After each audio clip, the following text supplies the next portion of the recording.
اعوذ باللہ من الشیطان اللعین الرجیم بسم اللہ الرحمن الرحیم الحمد للہ رب العالمین الصلاۃ والسلام علی اشرف الانبیاء والمرسلین شفیع المذنبین الذی بعثہ رحمۃ للعالمین سیدنا و مولانا و مولا الثقلین محبوب رب المشرقین والمغربین جد الحسن والحسین ابی القاسم محمد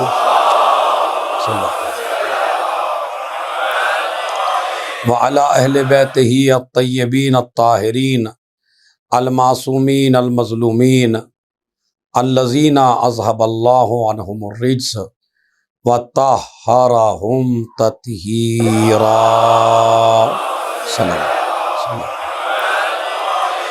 ولعنۃ اللہ علی اعدائہم اجمعین من یومنا ھذا الی قیام یوم الدین اما بعد قال اللہ تعالی وتبارک فی کتابہ الکریم وہو اصدق القائلین وقولہ الحق بسم اللہ الرحمن الرحیم قل هو اللہ احد اللہ الصمد لم یلد ولم یولد ولم یکن لہ کفوا احد۔ صلوات بھیجیں محمد علیہ۔ عزیزان محترم، دوستان عزیز، موضوع گفتگو اس اشرے کا رسالۃ الحقوق اور امام سجاد ہے،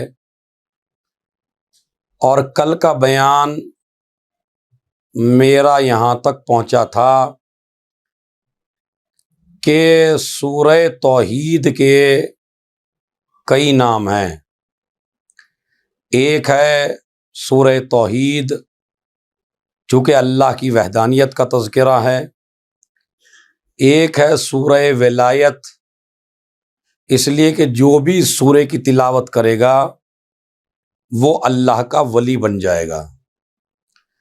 ایک ہے سورہ محضر، یعنی جب بھی روئے زمین پر کوئی انسان اس سورہ توحید کی تلاوت کرے گا، سورہ قل ھو اللہ کی، تو فرشتے اس کی تلاوت کو سننے کے لیے حاضر ہو جاتے ہیں۔ سورہ اخلاص، سورہ قل ھو اللہ، سورہ محضر، سورہ ولایت، اس کو کہا جاتا ہے۔ اگر بسم اللہ کو لگایا جائے تو اس سورہ میں 5 آیتیں ہیں، اگر بسم اللہ کو ہٹا دیا جائے تو اس سورہ میں 4 آیتیں ہیں۔ لیکن ہمارے یہاں ہر کام سے پہلے اور قرآن کریم کے لحاظ سے یہ بسم اللہ الرحمن الرحیم ہر سورے کا جز ہے، اور یہ بڑی عظیم آیت ہے قرآن کریم میں، جو صادق آل محمد کا قول میں نے پیش کیا ہے۔ اس بسم اللہ کے اس آیت کے بہت زیادہ فائدے ہیں۔ مثلا اگر کوئی انسان یہ چاہے کہ شیطان کا اس کے اوپر تسلط نہ ہو، یا شیطان اس کے کھانے میں شامل نہ ہو، یا شیطان کا اس کے گھر پہ بسیرا نہ ہو، تو صرف یہی آیت ایک اسلحہ ہے جو آپ کے دسترخوان سے، آپ کے گھر سے، آپ کی زندگی سے شیطان کو بھگا سکتی ہے۔ اسی لیے نبی کے پاس ایک شخص آیا اور آ کے کہنے لگا، یا نبی اللہ، کیا شیطان انسان کے کھانے میں بھی شریک ہوتا ہے؟ نبی نے فرمایا، بالکل۔ انسان نبی کے جب دسترخوان بچھتا ہے نا آپ کے گھروں پر، تو سب سے پہلے اس دسترخوان پہ شیطان آ کے بیٹھ جاتا ہے۔ لیکن یہ شیطان بھاگتا کب ہے؟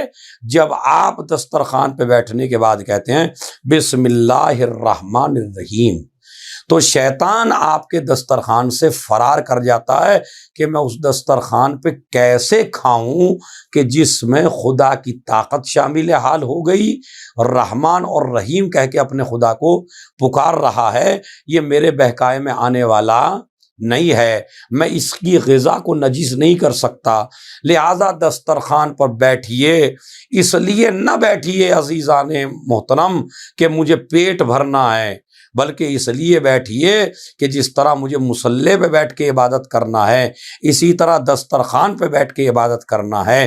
جب ایک انسان دسترخوان پہ بیٹھ کے بسم اللہ الرحمن الرحیم کہتا ہے، شیطان بھاگ جاتا ہے اور آپ ایسے ہو جاتے ہیں جیسے آپ مصلی پہ بیٹھے ہو۔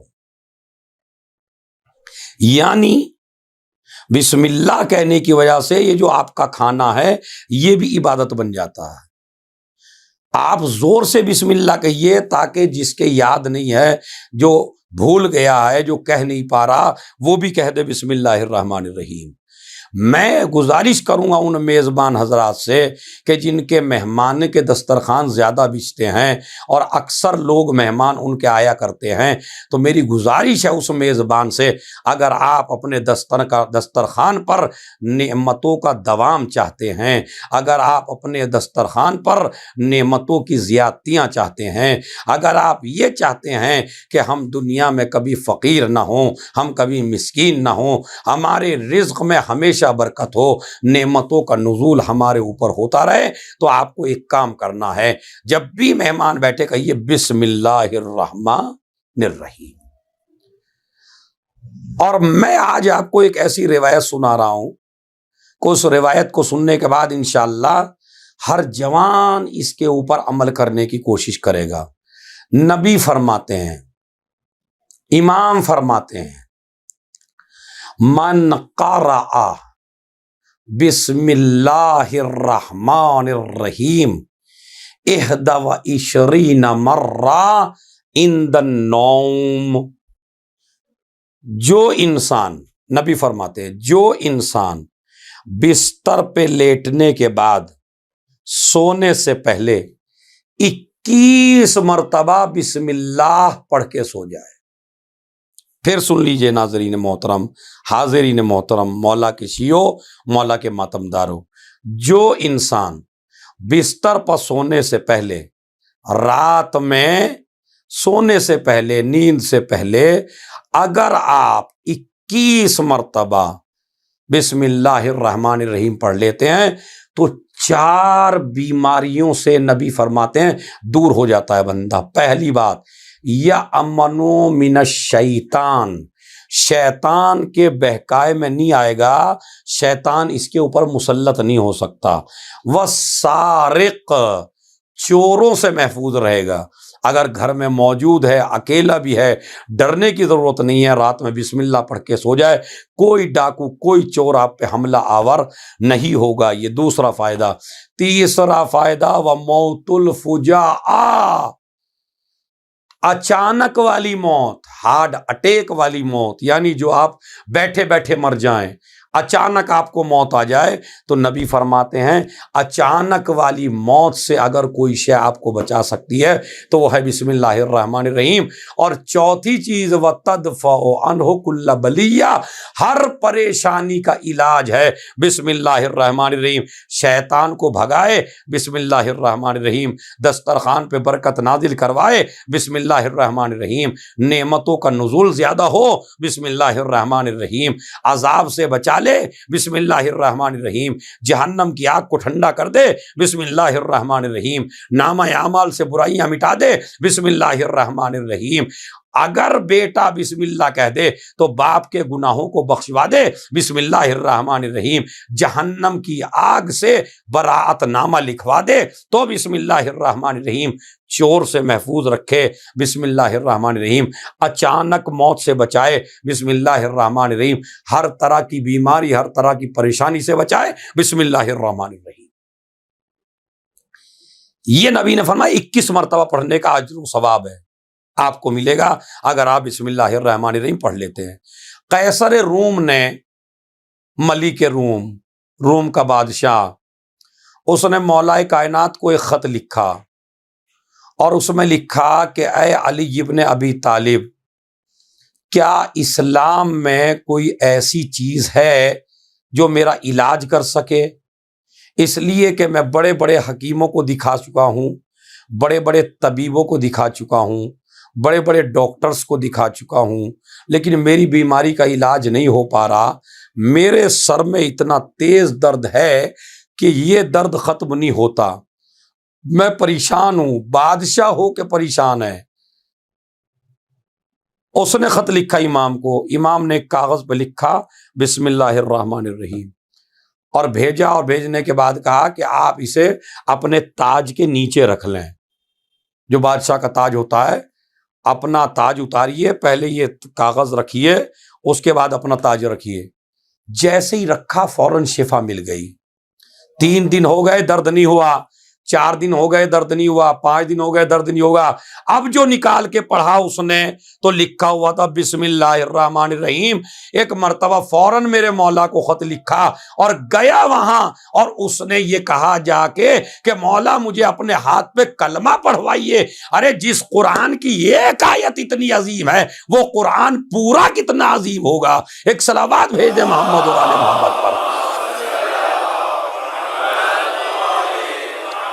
اس بسم اللہ الرحمن الرحیم کا اتنا زبردست فائدہ، مرض کا علاج ہے بہترین، بیماری کا علاج ہے بہترین، پریشانی کا علاج ہے بہترین، بسم اللہ الرحمن الرحیم۔ آپ یہ غور تو فرمائیں، توجہ تو فرمائیں۔ لیکن آج میں آپ کو بتانا چاہتا ہوں، یہ اتنے فضائل میں نے بسم اللہ کے بتائے۔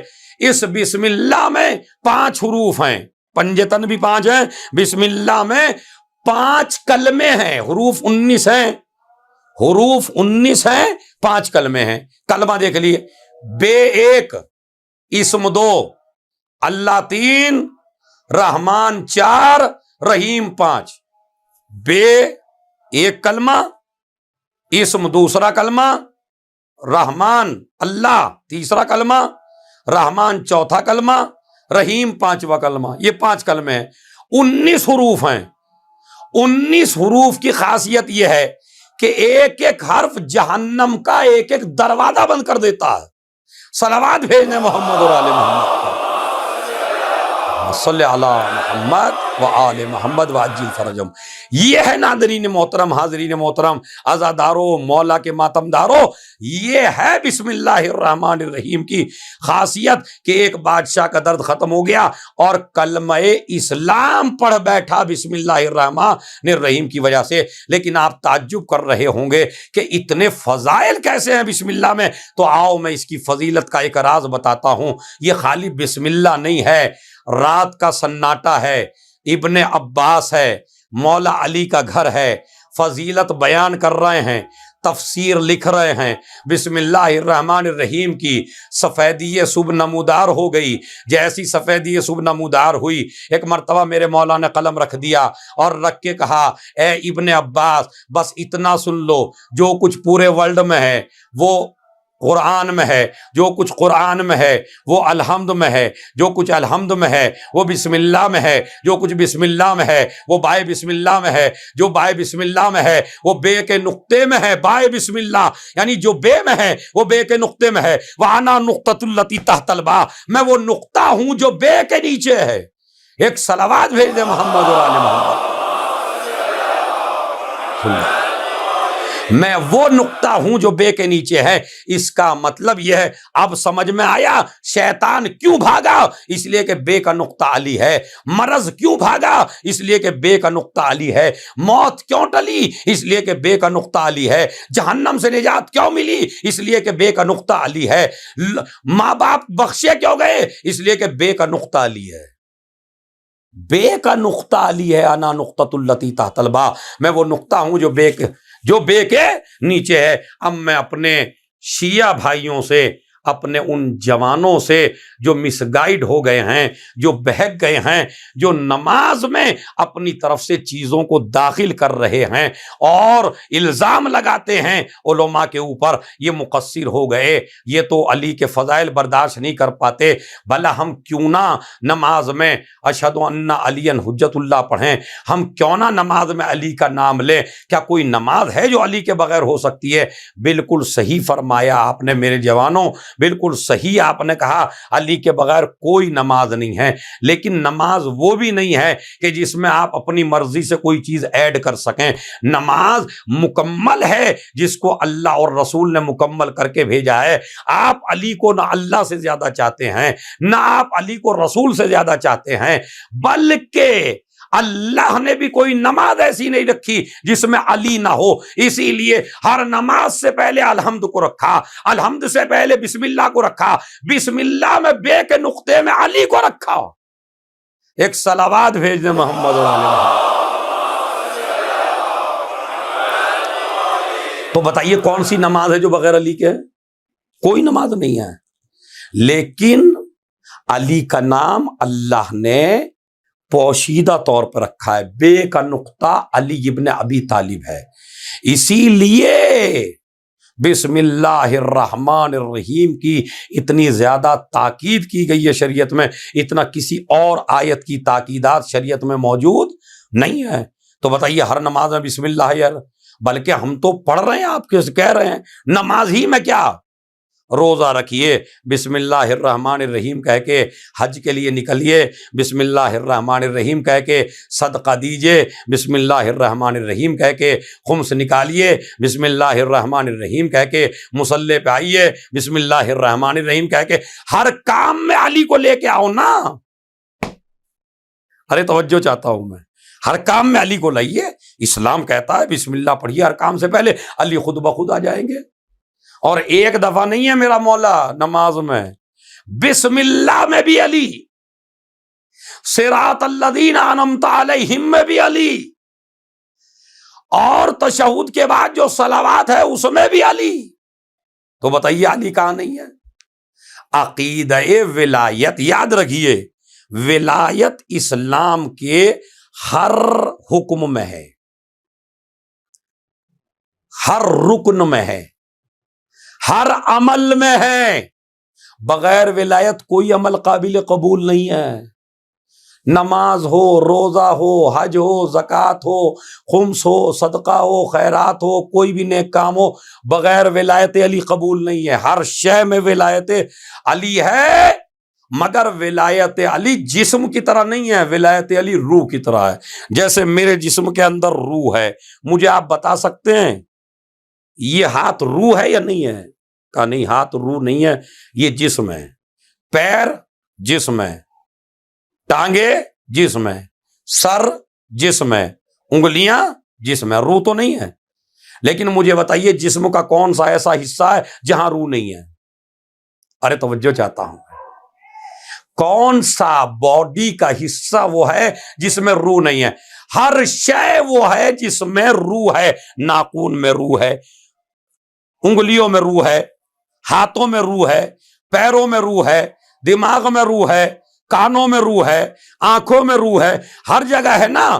اور اگر آپ اگر ہاتھ کو روح بنا دیا جاتا، توجہ جاتا ہوں، اگر آپ خالی ہاتھ میں روح رکھ دیں، پیر میں نہ ہو تو پیر مردہ ہو گیا۔ تو اسی طرح یاد رکھیے نماز میں اور پورے دین میں ولایت علی جسمانی کوئی حصہ نہیں ہے، یہ روح کی مانند ہے، نظر نہیں آتی مگر سب جگہ ہے۔ ایک صلوات بھیج دے محمد اور آل محمد۔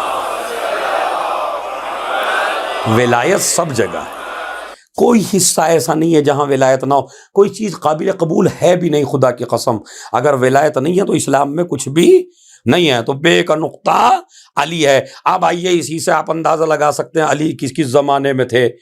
جب یوسف کو خریدا جانے لگا اور یوسف کو خریدنے کے لیے بڑے بڑے بادشاہ آئے اور بڑے بڑے بادشاہوں میں واقع آ گیا تو نقل کر دیتا ہوں، بڑے بڑے بادشاہ آئے، بڑے بڑے کنگ آئے، بڑے بڑے راجا آئے، بڑے بڑے مہاراجا آئے، بڑے بڑے خزانے والے آئے، بڑے بڑے دولت والے آئے۔ جہاں بہت بڑے دولت والے آئے وہاں چرخہ کاٹنے والی ایک عورت بھی آئی، سوت لے کے آئی، وہ بھی چاہتی ہے کہ یوسف کو خریدیں۔ کسی نے کہا کہ بڑے بڑے بادشاہ آئے ہیں، آپ یہ سوت لے کے آئی ہو، یہ دھاگے لے کے آئی ہو، ان سے کیا یوسف خریدا جا سکتا ہے؟ اس نے کہا یہ تو مجھے بھی معلوم ہے کہ یوسف کی یہ قیمت نہیں بن سکتے، لیکن جب خریداروں کی لسٹ آئے گی تو پتہ چلے گا کہ میں بھی خریداروں میں موجود ہوں۔ آ گئے تمام بادشاہ، اپنا خزانہ ترازو کے ایک پلڑے میں رکھ دیا، یوسف کو ایک طرف رکھ دیا، چاہے جتنی دولت بھر لی ترازو کے ایک پلڑے میں، مگر یوسف کا پلڑا اوپر نہیں آیا، یوسف بھاری پڑتے رہے۔ آخر میں بادشاہ مجبور ہو گئے، کسی کے پاس خزانہ نہیں رہا جو نبوت کو خرید سکے، کسی کے پاس خزانے میں اتنی دولت نہ رہی جو یوسف کو خرید سکے۔ ایک مرتبہ جناب یوسف نے کہا لاؤ میں نسخہ لکھ دیتا ہوں۔ جناب یوسف نے ایک کاغذ لیا، کاغذ لینے کے بعد بسم اللہ الرحمن الرحیم لکھا، لکھنے کے بعد دوسری طرف رکھ دیا۔ جیسے ہی آیت کو رکھا جناب یوسف کا پلڑا اوپر آ گیا۔ ایک مرتبہ لوگوں نے تعجب کیا اس کاغذ میں ہے کیا؟ کہا اس میں لکھا ہے بسم اللہ الرحمن الرحیم۔ لوگ تو کہہ رہے تھے بسم اللہ رکھی گئی تھی، میں کہتا ہوں بسم اللہ نہیں تھی، بے کے نقطے کی شکل میں علی موجود تھے۔ تو یوسف کا وزن تو کم ہونا ہی تھا جب علی آ گئے تھے۔ ایک صلوات بھیجیں محمد علیہ۔ اس کا مطلب یہ ہے کہ علی جناب یوسف کے زمانے میں بھی تھے۔ آئیے جناب سلیمان نے ملکہ سبا کو خط لکھا، انہ من سلیمان و انہ بسم اللہ الرحمن الرحیم، سورہ نمل، یہیں پہ بسم اللہ کی تکرار ہے جو آئی ہے درمیان میں، انہ من سلیمان و انہ بسم اللہ الرحمن الرحیم۔ وہ بھی بسم اللہ کی برکت سے ایمان لے آئی، اپنے کو سلنڈر کر دیا، زوجہ بن گئی۔ آپ نے دیکھا بسم اللہ کی برکت، اس کا مطلب ہے کہ یہ جناب سلیمان کے زمانے میں موجود تھے۔ جب بسم اللہ تھی تو بے تھی، بے تھی تو بے کا نقطہ تھا، بے کا نقطہ علی ہے تو یوسف کے زمانے میں بھی تھے، سلیمان کے زمانے میں بھی تھے۔ آئیے قرآن کریم میں پھر دیکھیں، جناب نوح کی کشتی چلی، جناب نوح نے بھی کہا بسم اللہ مجراہا و مرساہا، یہ کشتی چلے گی اللہ کے نام سے۔ تو اس کا مطلب ہے نوح کے زمانے، تو کوئی زمانہ ایسا نہیں ہے جس میں علی مددگار نہ رہا ہو۔ اسی لیے میرے نبی نے فرمایا یا علی کنتا مع الانبیاء سرا ومعی جہرا، تو نبیوں کا مددگار رہا چھپ کے، میرا مددگار رہا ظاہر رہ کے۔ ایک صلوات بھیج دے محمد اللہ۔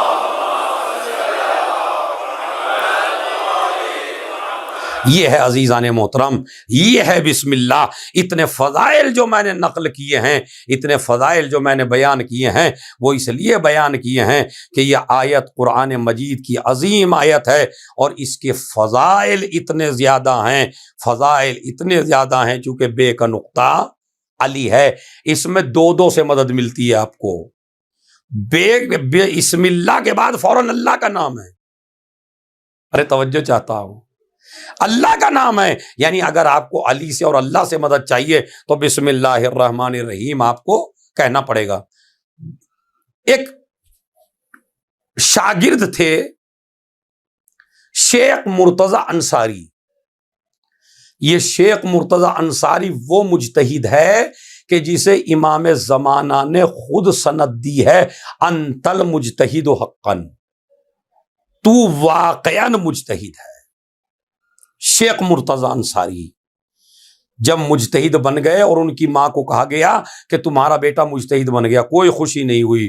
کہا اتنا بڑا عہدہ مل گیا تمہارے بیٹے کو، آپ کو کوئی خوشی نہیں ہو رہی؟ تو فرماتی ہیں میرے بیٹے کو تو یہ عہدہ ملنا ہی چاہیے تھا، اس لیے کہ اگر رات میں 10 مرتبہ بھی نیند سے اٹھ کے دودھ مانگا ہے تو میں نے باوضو ہو کے دودھ پلایا ہے۔ یہ بہترین تربیت کا طریقہ ہے جو ہر ماں کو سیکھنا چاہیے اور ہر ماں کو سوچنا چاہیے۔ میں نے جتنی بار دودھ پلایا اپنے بیٹے کو وضو کر کے دودھ پلایا ہے۔ ضد ہے اس مجتہد کی، میں جب تک اپنے اجتہاد کا اعلان نہیں کروں گا جب تک کہ مجھے امام زمانہ خود آ کے نہ کہہ دیں انت المجتہد حقا، تو مجتہد ہے۔ ضد کر کے بیٹھ گئے، اور جب بیٹھے تو ایک دن کلاس میں سبق پڑھا رہے تھے، لیکچر دے رہے تھے، ایک گھوڑے سوار آیا، دروازے پہ کھڑا ہوا، اس نے کہا شیخ انصاری مجھے آپ سے ایک سوال کرنا ہے۔ انہوں نے کہا ٹھیک ہے فرمائیے کیا سوال ہے؟ کہا میرا سوال یہ ہے کہ اگر کسی بیوی کا شوہر مسخ ہو جائے، اگر کسی بیوی کا شوہر مسخ ہو جائے، یعنی یا پتھر بن جائے یا بندر بن جائے یا کوئی حیوان بن جائے، تو یہ بتائیے کہ اس کی بیوی عدت کون سی کرے گی؟ توجہ چاہتا ہوں، بہت عظیم واقعہ ہے۔ شیخ انصاری یہ بتاؤ اگر کسی بیوی کا شوہر مسخ ہو جائے تو یہ بتاؤ اس کی بیوی کون سی عدت کرے گی؟ شیخ انصاری کہنے لگے کہ بھائی سوال کرنے والے، سوال تو تم نے بہت بھاری کیا ہے، لیکن اس سوال میں دو چیزیں ہیں۔ کا فرمائیے کون سی چیز ہے؟ کا مسخ، اگر کسی زوجہ کا شوہر مسخ ہو جائے تو یہ مسخ ہو کے یا تو حیوان بنے گا یا پتھر بنے گا۔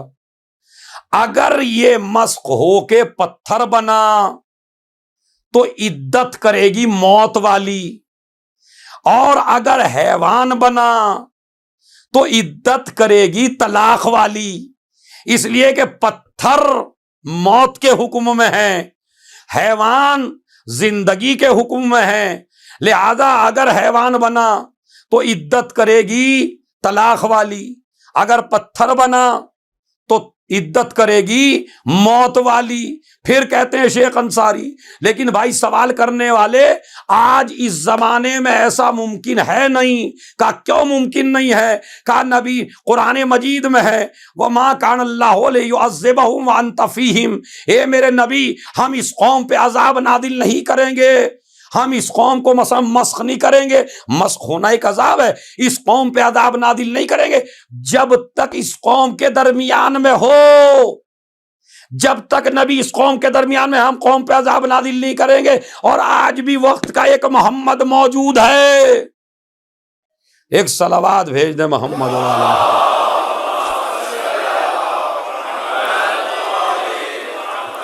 آج بھی وقت کا ایک محمد موجود ہے، لہذا یہ عذاب آنے والا نہیں ہے۔ گھوڑے سوار نے یہ جواب سنا اور سن کے کہا انت المجتہد حقا، انت المجتہد حقا، انت المجتہد حقا، تو واقعاً مجتہد ہے، تو واقعاً مجتہد ہے، تو واقعاً مجتہد ہے، یہ کہہ کے غائب ہو گئے۔ شیخ انصاری نے تلاش کروایا چاروں طرف، کوئی آدمی نہ ملا، سمجھ گئے میرا امام تھا جو میرا امتحان لیا اور میں امتحان میں کامیاب ہو گیا۔ یہ شیخ انصاری وہ مجتہد ہے کہ آج پورے ورلڈ میں چلے جائیے، اگر آپ مجتہد بننا چاہیں تو جب تک شیخ انصاری کی کتاب نہیں پڑھیں گے آپ مجتہد نہیں بن سکتے۔ اتنا بڑا، لیکن آل محمد کے کتنا قریب ہے یہ مجتہد۔ امام جی سے سند دے کے گئے، ایک مسئلہ، جس کی کتابیں پڑھ کے آج مجتہد بنے دوسرا مسئلہ۔ امام سے کتنا اٹیچ میں ہے بتاؤں میں اس کے لیے؟ خدا کی قسم کتنے محتاط تھے، کتنے محتاط تھے۔ ان کے ایک شاگرد نے خواب میں دیکھا، اور خواب میں یہ دیکھا کہ شیطان بڑے بڑے رسے لیے ہوئے، بڑے بڑے رسے، بڑی بڑی زنجیریں لیے ہوئے، اور شاگرد نے خواب میں دیکھا اس شیطان کو۔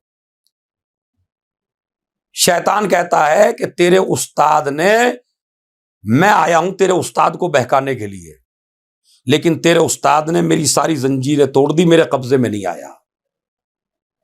خواب دیکھ کے اٹھا، شیخ انصاری کے پاس پہنچا، رات میں نے خواب میں دیکھا کہ شیطان آپ کو بہکانے کی کوشش کر رہا ہے، لیکن شیطان کی ساری زنجیریں ٹوٹ گئیں اور آپ کے گلے میں وہ زنجیر نہ ڈال سکا۔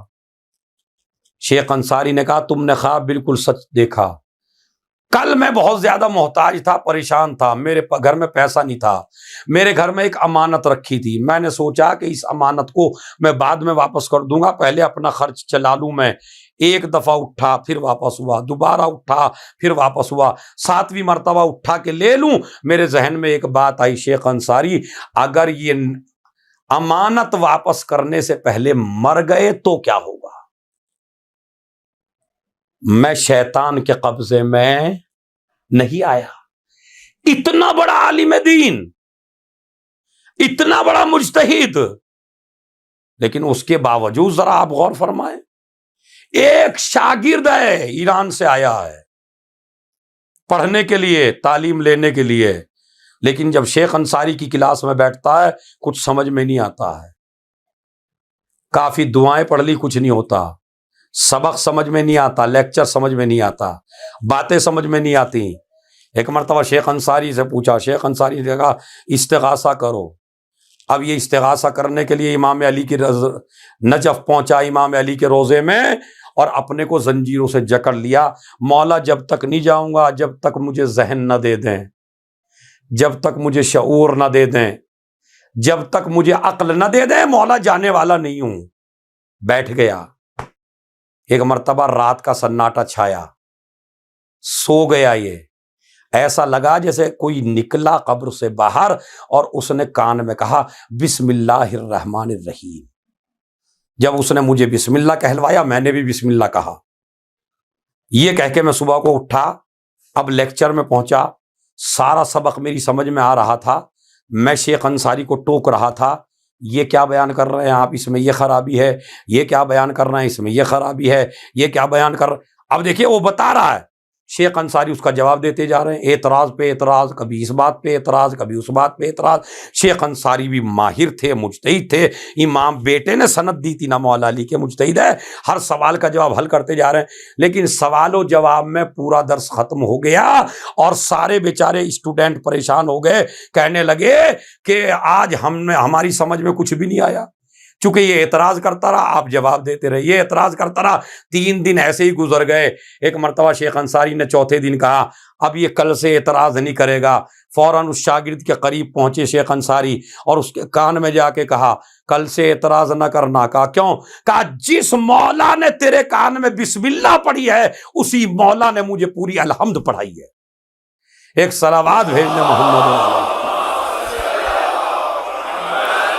اب مجھے انصاف سے بتائیے، جس کو علی بسم اللہ کرا دیں، جب اس کا مقابلہ دنیا میں کوئی نہیں کر سکتا، تو جس زینب کو علی نے پڑھایا ہو اس کا مقابلہ کیا ہوگا، جس حسن کو پڑھایا ہو اس کا مقابلہ کیا ہوگا، جس عباس کو تیار کیا ہو اس کا مقابلہ کیا ہوگا، جس زین العابدین کو گود میں کھلایا ہو اس کا مقابلہ کوئی کیا کرے گا؟ عزیزو یہ ہے بسم اللہ الرحمن الرحیم، کائنات میں سب سے عظیم ہے بسم اللہ الرحمن الرحیم۔ اس میں 3 کلمے ہیں، بس میں بات کو تمام کرتا ہوں، 3 کلمے ہیں جو زیادہ بافضیلت، اللہ، رحمان اور رحیم۔ اللہ کسے کہتے ہیں؟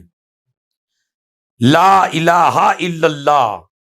آپ مسلمان نہیں بن سکتے جب تک آپ لفظ اللہ نہ کہیں۔ مسلمان بننے کے لیے لا الہ الا اللہ ہونا ضروری ہے، اور اس اللہ کی یہ فضیلت ہے کہ لفظ اللہ کا اگر محمل بھی آپ لے کے آئیں تو لفظ اللہ کا کوئی محمل نہیں بنتا۔ جیسے روٹی ووٹی، گھر ور، چائے وائے، دکان وکان، شاپ واپ، تو شاپ کے معنی ہے واپ کے نہیں ہیں، روٹی کے معنی ہے ووٹی کے نہیں ہیں، پانی وانی، پانی کے معنی ہیں وانی کے نہیں ہیں۔ تو یہ جو آپ الٹا کرتے ہیں نا، تو ہر چیز کا الٹا ہو سکتا ہے، مگر واہر کمال قدرت خدا نہ تو لفظ اللہ کا محمل لا سکتے نہ لفظ علی کا محمل لا سکتے۔ لفظ اللہ کا محمل لاؤ گے تو واللہ ہوگا جو قسم شرعی ہے، اور اگر علی کا محمل لاؤ گے تو ولی بنے گا۔ بگاڑ کے بھی آپ علی کا نام نہیں لے سکتے۔ علی ولی، علی کے بھی معنی ولی کے بھی، اللہ واللہ، اللہ کے بھی معنی ہے واللہ کے معنی ہیں۔ عزیزو یاد رکھیے، جس طرح لفظ علی انا مدینۃ العلم و علی بابھا، میں شہر علم ہوں، علی اس کا دروازہ ہے، جس طرح رسول تک جانے کے لیے علی کو دروازہ بنایا گیا ہے، اسی طرح اللہ کی تمام نعمتوں سے فائدہ اٹھانے کے لیے عنوان بسم اللہ کو قرار دیا گیا ہے۔ ایک صلوات بھیجیں محمد۔ یہ بسم اللہ نہیں ہے، یہ عنوان ہے رحمت خدا کا۔ اللہ یعنی وہ جس میں ہر کمال موجود ہو، ہر برائی سے دور ہو۔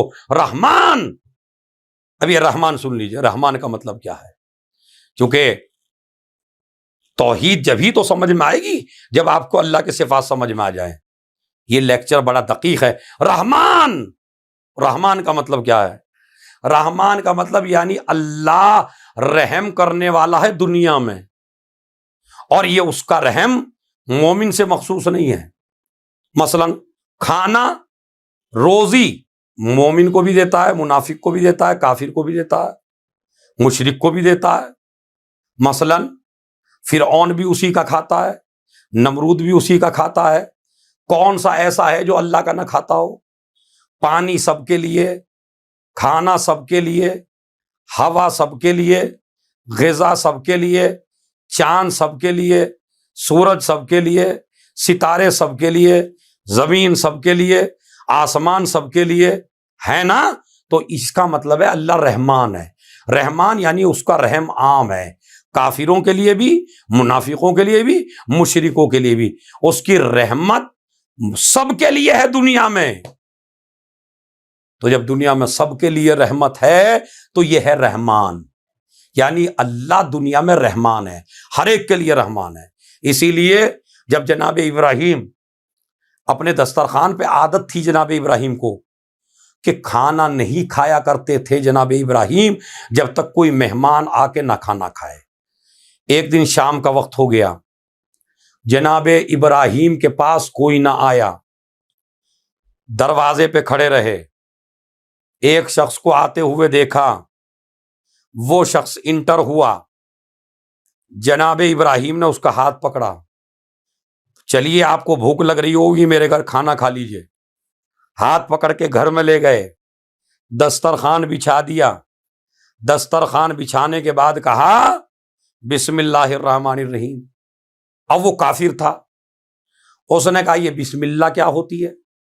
کہا کھانے سے پہلے ہمارے یہاں دستور ہے کہ بسم اللہ الرحمن الرحیم پڑھا جائے، اللہ کے نام سے کھایا جائے۔ اس نے کہا میں کافر ہوں، میں اللہ کو نہیں مانتا ہوں۔ جب میں اللہ کو نہیں مانتا تو میں کیوں بسم اللہ کہوں؟ جناب ابراہیم نے کہا بسم اللہ کہو گے تو کھانا ملے گا، نہیں تو آپ چلے جائیے۔ اس نے کہا میں واپس جا رہا ہوں مگر بسم اللہ نہیں کہوں گا۔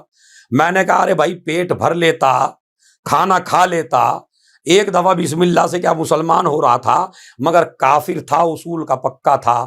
بات اچھی کافر سے بھی ملے تو وہ بھی لے لینی چاہیے۔ اس نے سبق یہ دیا کہ پیٹ کی خاطر کبھی عقیدہ نہ بیچنا۔ ایک صلوات بھیج دے محمد اور آل محمد۔ پیٹ کی خاطر انسان کو عقیدے کا سودا نہیں کرنا ہے، پیٹ کی خاطر انسان کو عقیدہ نہیں بیچنا ہے۔ اس نے کہا میں چلا جا رہا ہوں، اٹھ کے چلا گیا۔ آواز قدرت آئی ابراہیم تمہارا جوش محبت آج عقل پہ غالب آ گیا۔ کہا پروردگار میں تیرا خلیل ہوں، یہ کیسے برداشت کرتا میرے دسترخوان پہ کوئی اور کھائے اور تیرا نام لے کے نہ کھائے۔ ایک مرتبہ کہا ابراہیم ذرا تھوڑا سوچو تو صحیح، اپنے دسترخوان پہ بھی اپنا نہیں کھاتا ہے، ہمارا دیا ہوا کھاتا ہے۔ جب ہم خدا ہو کے اپنے مخلوق کا رزق بند نہیں کر رہے تو آپ کو بھی حق نہیں ہے۔ ایک صلوات بھیج دیں محمد۔ یہ ہے معبود، یہ ہے پروردگار۔ آپ کو حق نہیں ہے کسی کا رزق بند کرنا، کسی کی روزی بند کرنا، خدا کی قسم ایک تو تھا دروازے ابراہیم کہ جہاں مذہب دیکھ کے دیا گیا، ایک ہے دروازہ علی کہ جب بھی کوئی بھیک مانگنے کے لیے آیا نہ مذہب پوچھا، نہ مسلک پوچھا، نہ دین پوچھا، نہ اسلام پوچھا، ہمیشہ یہ سوچ کے مدد کی جس طرح میرا خدا رحمان ہے اسی طرح علی بھی مشکل کشا ہے، جس طرح رحم کرتے ہوئے خدا مذہب نہیں دیکھتا اسی طرح علی بھی مشکل کشائی کرتے ہوئے مذہب نہیں دیکھتا۔ ایک صلوات بھیج دیں محمد علیہ۔ یہ ہے رحمان، بس میں آج اس کو کمپلیٹ کر دیتا ہوں۔ یہ ہے رحمان، یعنی وہ رحمان ہے دنیا میں۔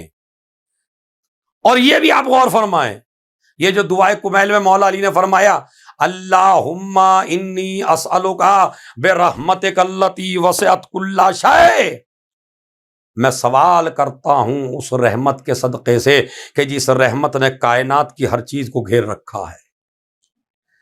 کتنی ترقیاں ہو گئیں، کوئی جج ہے، کوئی وکیل ہے، سائنس ترقی کر رہی ہے، ملک ترقی کر رہے ہیں۔ امام فرماتے ہیں اللہ رحمان ہے رحمت کے ایک حصے میں۔ ارے توجہ چاہتا ہوں، بہت بڑا مسئلہ ہے اگر آپ سمجھ جائیں اور میں سمجھا پایا۔ یہ جو پوری دنیا خلق ہوئی ہے جس کے بارے میں علی فرماتے ہیں تیری رحمت سے ہوئی ہے، رحمت کے 100 حصے ہوتے ہیں، اللہ کی رحمت کے 100 حصے ہیں۔ پورا ورلڈ بنانے میں، پورے ورلڈ کو کاروبار دینے میں، پورے ورلڈ میں جو علم ہے اس میں، پورے ورلڈ میں جو نظام ہے اس میں رحمت کا ایک حصہ کام آیا ہے بس خدا کی۔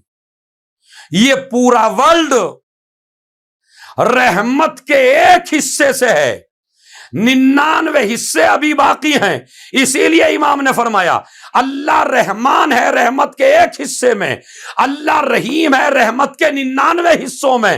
رحمت کے ایک حصے میں منافق بھی شریک ہے، کافر بھی شریک ہے، مسلمان بھی شریک ہیں، لیکن جب اللہ رحیم ہے آخرت میں تو 99 حصے مومن کے لیے ہیں، کسی کافر کے لیے نہیں ہے۔ ایک صلوات بھیج دیں محمد علیہ۔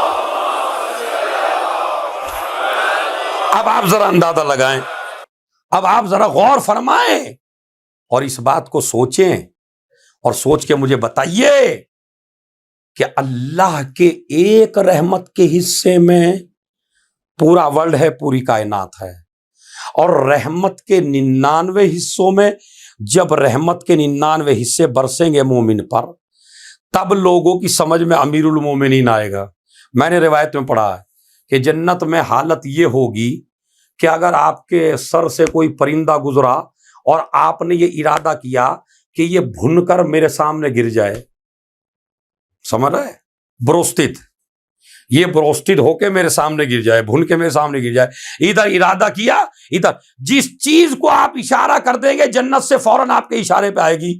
اب سمجھو جب مومن کی طاقت اتنی ہے تو امیر المومنین کا اختیار کتنا ہے۔ ایک صلوات بھیج دیں محمد۔ ابھی دنیا کی سمجھ میں نہیں آ پائی، مولا علی کی طاقت پہ تعجب کر بیٹھتے ہیں بعض لوگ۔ یہ تعجب دور ہوگا جب مومن اپنی طاقت جنت میں دیکھے گا، جس کو اشارہ کرے گا وہ چیز آ جائے گی۔ تو اگر مومن کے اشارے سے ہر چیز آ جائے تو اگر علی کے اشارے سے سورج پلٹ آئے، کون سے تعجب کی بات ہے بھائی؟ کوئی تعجب نہیں ہے، یہ مومن کا اختیار ہوگا۔ اب پڑھیے، اتنے فضائل، اتنے مناقب میں نے آپ کو اس لیے بتائے تاکہ آپ کو پتہ چل جائے قرآن مجید کی اس ایک آیت میں کتنے فضائل ہیں۔ اس لیے کہ بے کا نقطہ علی ابن ابی طالب ہے، ہر پریشانی کا حل ہے۔ بسم اللہ الرحمن الرحیم، رحمان رحمت عام ہے، رحیم رحمت خاص ہے۔ بس عزیزو یہ سب بیان کر کے اب میں شروع ہوتا ہوں۔ بسم اللہ الرحمن الرحیم، قل هو اللہ احد۔ اب سمجھو توحید کیا ہے۔ اے میرے نبی ان سے کہہ دو اللہ ایک ہے، یہ میرے خدا کا نسب نامہ ہے۔ سورہ توحید میرے خدا کا نسب نامہ ہے۔ قل هو اللہ احد اللہ الصمد، کہہ دو میرا خدا ایک ہے، اللہ ہر چیز سے بے نیاز ہے۔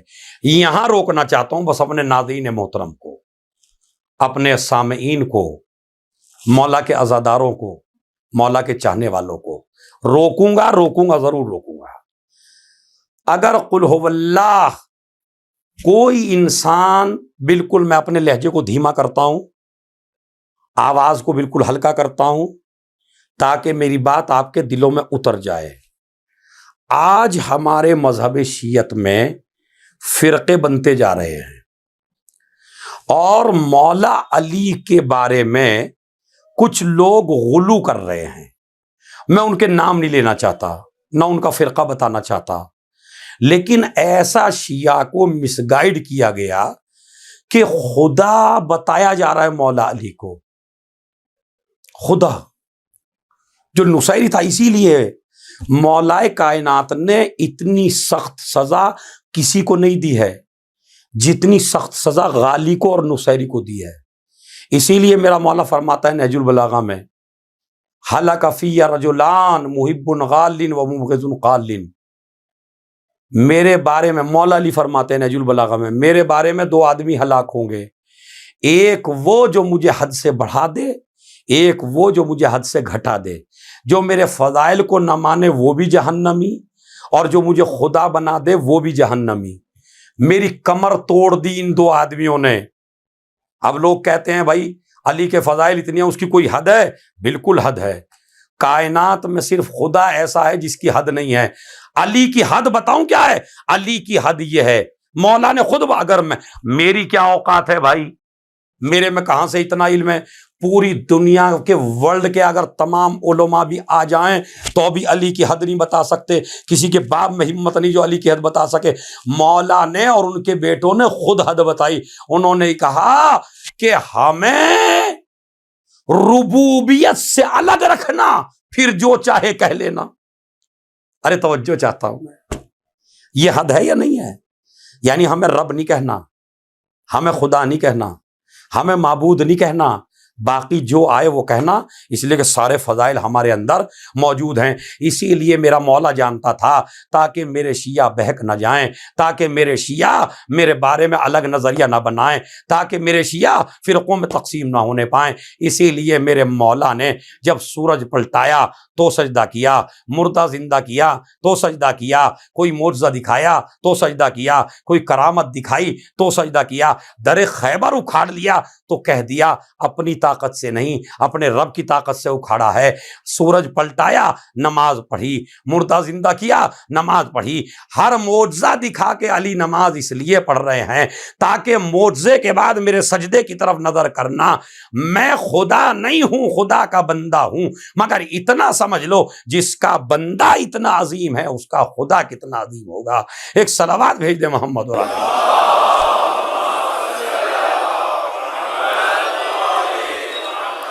جس کا بندہ اتنا عظیم ہے اس کا خدا کتنا عظیم ہوگا۔ یاد رکھیے میرے شیعو جوانوں، مس گائیڈ ہونے کی ضرورت نہیں ہے۔ اگر آپ سورہ قل هو اللہ پڑھ لیں تو آپ کے فرقے خود ختم ہو جائیں گے انشاءاللہ۔ کل میں آپ کو بتاؤں گا کیسے۔ کل کا ٹاپک یہی ہے، تمام فرقے ختم ہو جائیں اگر آپ قل هو اللہ کو غور سے پڑھ لیں۔ نصیری کو بڑی سخت سزا دی ہے علی ابن ابی طالب نے، بتاؤں کیسے؟ وہ کہتا ہے علی معجزہ دکھا رہے ہیں، وہ کہتا ہے خدا ہے، خدا ہے، خدا ہے۔ مولا علی نے آگ میں جلا دیا۔ میں کہوں گا مولا تم کو تو مان ہی رہا ہے، تمہارے خدا کو نہیں مان رہا ہے۔ کہا نہیں، ہم آپ کو یہی تو سمجھانا چاہتے ہیں کہ جو ہمارے خدا کا نہیں ہو سکتا وہ کبھی ہمارا نہیں ہو سکتا، جو ہمارے خدا کے سامنے نہیں جھک سکتا وہ کبھی ہمارے سامنے نہیں جھک سکتا۔ میں نے اس کو آگ میں جلا کے بتا دیا، ہمیں ہر چیز برداشت ہے مگر خدا کی دشمنی برداشت نہیں ہے۔ اللہ نے بھی قسم کھا کے کہا اے علی تو نے میرے دشمن کو دنیا میں جلایا، اب میں خدا ہو کے اس کا بدلہ ایسے لوں گا کہ تیرے دشمن جہنم میں جلاؤں گا۔ تو دونوں ہی بچنے والے نہیں ہیں بھائی۔ نہ خدا کا دشمن بچنے والا ہے، نہ علی کا دشمن بچنے والا ہے۔ بس عزیزو، اللہ کی توحید کو، اللہ کی وحدانیت کو، اللہ کے حق کو ایسے سمجھو جیسے ائمہ نے سمجھایا ہے، جیسے اہل بیت اطہار نے سمجھایا ہے۔ آج اس عشرے کی دوسری مجلس ہے۔ آل محمد مصیبتوں میں گرفتار ہیں، پریشانیوں میں گرفتار ہیں۔ جناب زہرا جنت البقیع میں موجود نہیں ہے، اب ہر عزا خانے میں موجود ہیں، اپنا رومال لے کے آتی ہیں، آنکھوں سے اشک لے جاتی ہیں۔ اے میرے پیارے کے عزادارو، میں تم سے آنسو لینے آئی ہوں، اس لیے کہ یہ آنسو میرے حسین کے زخموں کا مرہم ہے۔ آتی ہے زہرا سلام اللہ علیہا۔ یہ راز تو اس وقت کھلا، عقیدہ نہیں ہے ہمارا، یہ راز تو اس وقت کھلا کہ جب ایک شخص آیا مولا سجاد کی خدمت میں، جس کا نام زہری تھا، آ کے کہتا ہے مولا سجاد میری بیٹی کی شادی ہے۔ امام فرماتے ہیں بھائی تم اپنی بیٹی کی شادی شوق سے کرو، لیکن کربلا کے بعد ہمارا کسی شادی میں جانے کو دل نہیں چاہتا۔ وہ کہتا مولا میں شادی ہی نہیں کروں گا، اگر آپ نہیں آئیں گے تو میں شادی نہیں کروں گا۔ امام نے فرمایا اچھا ایسا کر، پہلے میرے بابا کی مجلس کر۔ اسی لیے آپ نے دیکھا ہوگا ہمارے یہاں رواج ہے کہ جب ہم اپنے بیٹے بیٹیوں کی شادی کرتے ہیں تو مجلس کراتے ہیں، یہ وہاں سے سنت بنا۔ امام نے کہا میرے بابا کی مجلس کر، اس نے فرش عزا بچھایا، تخت بچھایا، امام کو صدر مجلس میں بٹھایا، خطیب نے شاعر نے مصائب اور فضائل بیان کرنا شروع کیے، امام پہلے بیٹھے رہے۔ جب مصائب کا بیان آیا تو زہری نے کیا دیکھا، میرا امام صدر مجلس میں نہیں ہے بلکہ وہاں بیٹھا ہے عزاداروں سے بالکل الگ ہو کے، سب سے پیچھے بیٹھا ہے، سارے عزادار آگے ہیں، میرا امام پیچھے ہے۔ بھائی ایک مرتبہ تڑپ کے امام کے پاس پہنچا، مولا ارے آپ کی جگہ نہیں ہے، آپ وہاں جا کے بیٹھیے۔ میرا مولا کہتا ہے زہری ارے جو میں دیکھ رہا ہوں وہ تو نہیں دیکھ رہا ہے، ارے میرا دادا علی یہیں پہ ہے، میرا نانا رسول خدا یہیں پہ ہے، ارے میری دادی فاطمہ زہرا وہ یہیں پہ موجود ہے۔ یہ زہری تو دیکھ نہیں رہا ہے۔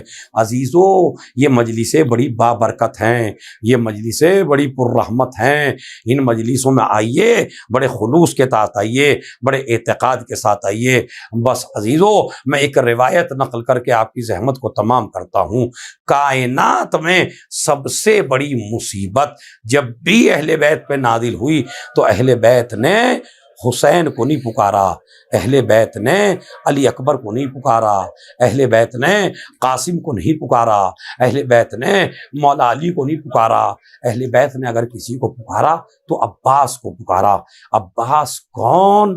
وہ 32 سال کا بھائی عباس کہ جب چلنے لگے تو زینب نے بیبیوں کو خیمے میں اکٹھا کیا اور اکٹھا کر کے کہا بیبیوں آج تک تو میں تمہاری پردے کی ضامن تھی، اس لیے کہ مجھے معلوم تھا میرا عباس زندہ ہے، لیکن بیبیوں میرا عباس جا رہا ہے، آج کے بعد میں پردے کی ضامن نہیں رہی۔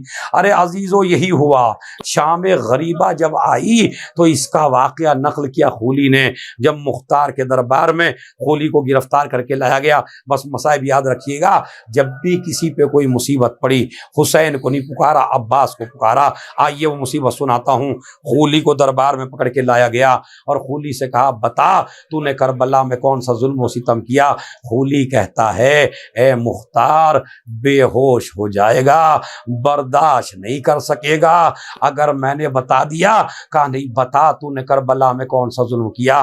کہا مختار جب شام غریبہ آئی خیموں میں آگ لگا دی گئی، بیویاں ایک خیمے سے دوسرے خیمے میں جاتی رہیں، بچی کے دامن میں آگ لگ گئی، سارا مال و اسباب لوٹ لیا گیا، پوری فوج آگے چلی گئی، میں پیچھے رہ گیا۔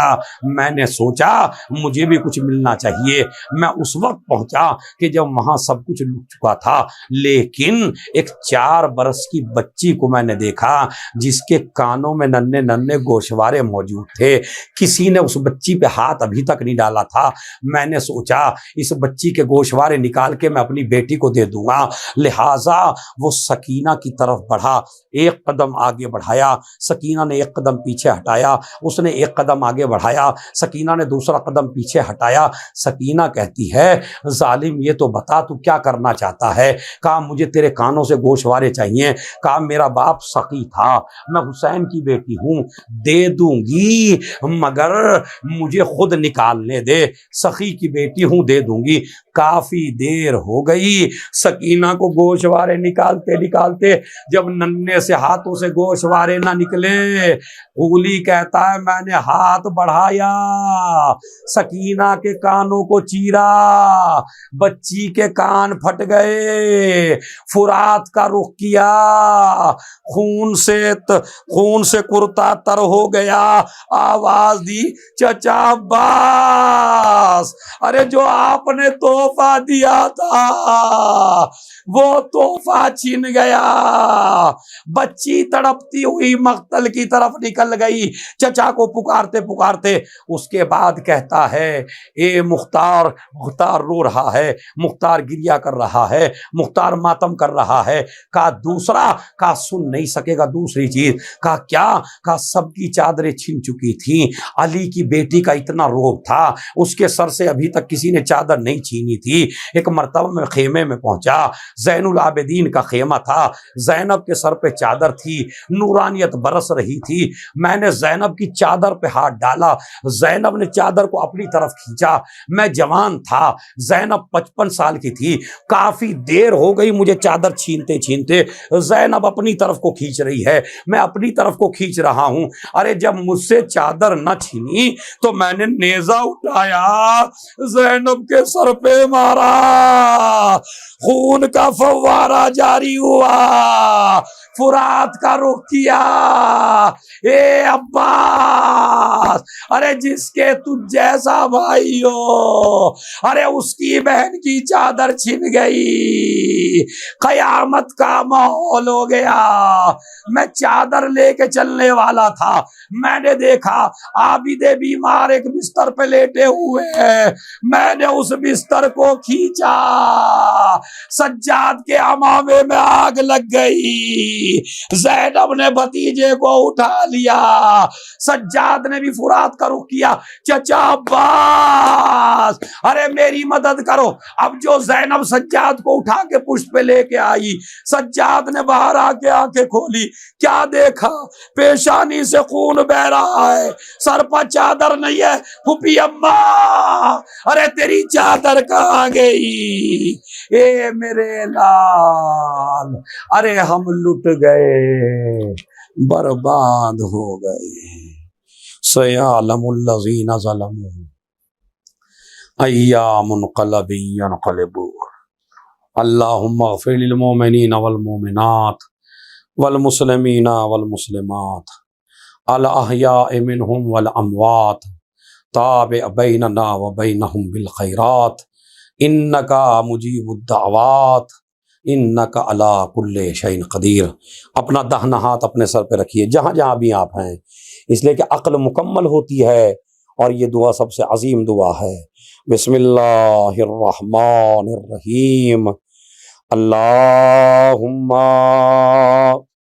کل ولیک حجت ابن الحسن صلواتک علیہ وعلی آبائہ فی ہذہ الساعہ وفی کل ساعہ ولییا وحافظا وقائدا وناصرا ودلیلا وعینا حتی تسکنہ ارضک طوعا وتمتعہ فیہا طویلا۔ ماتم حسین۔